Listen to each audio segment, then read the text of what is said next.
утренняя смена. Это порт Ванина. Вот это последствия ночной смены. Это видео сделал работник порта Ванина Александр Егоров, чтобы показать, как предприятие загрязняет акваторию Татарского пролива. Год назад сотрудники прокуратуры и чиновники нашли здесь серьезные нарушения. Обещали разобраться, но до сих пор ничего не изменилось. Что руководство что-то конкретно делало, вводило какие-то там пушки снеговые, там еще. Это ничего не делается. Одну пушку, что купили и показали все наглядно, сделали съемку, что она как бы работает. Она не работает. Она одна единственная, и она уже позавчера сломалась.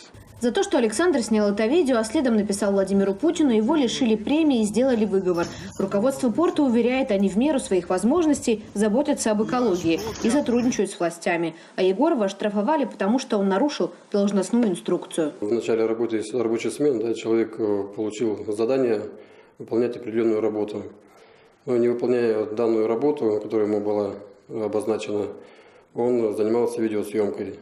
И только из-за этого, скажем, было применено взыскание дисциплинарное к нему, потому что все сотрудники акционерного общества обязаны выполнять свои должностные обязанности и обязанности по инструкции в полном объеме. При Сталине поселок на берегу Татарского пролива Японского моря был пересыльным пунктом для заключенных, которых везли на Колыму. До Ванина поездом, дальше до Магадана морем.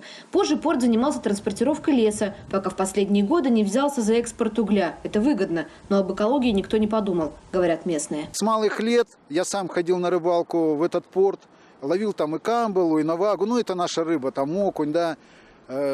Всегда это можно было. Сегодня, по рассказам тех же портовиков, там невозможно ничего поймать.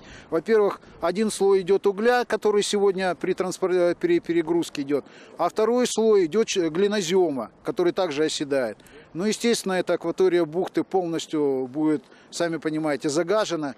И никакой биоресурса никогда мы больше уже ничего не увидим. Люди начали жаловаться властям еще 3 года назад. Угольная пыль везде. В прошлом году прокуратура наконец подала в суд на порт. Тот вынес решение, что предприятие не соблюдает природоохранное законодательство и обязал руководство порта исправить 13 грубых нарушений. Помимо требований провести инвентаризацию источников загрязнения, прокурор потребовал использовать оборудование, снижающее негативное воздействие на атмосферный воздух.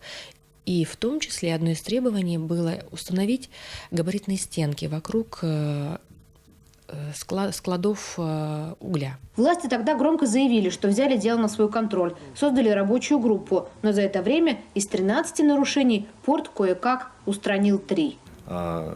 С рабочей группой по контролю за мероприятиями плана проводились мероприятия в течение года, а отмечалась некоторая задержка мероприятий осуществления.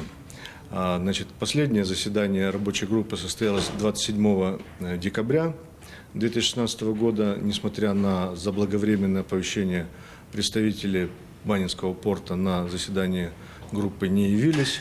Сейчас крайний срок для устранения нарушений в порту 31 января. Дальше будут новые предписания и новые крайние сроки. И если уже эти требования порт не выполнит, власти обещают его закрыть. Александр Егоров продолжает работать на предприятии. Увольняться не собирается. Как тогда кормить семью? Вместе с поселковыми активистами он готовит митинг против порта и верит, что общественный резонанс и письмо президенту помогут ему сохранить и экологию родного поселка, и работу. Екатерина Пономарева для «Настоящего времени».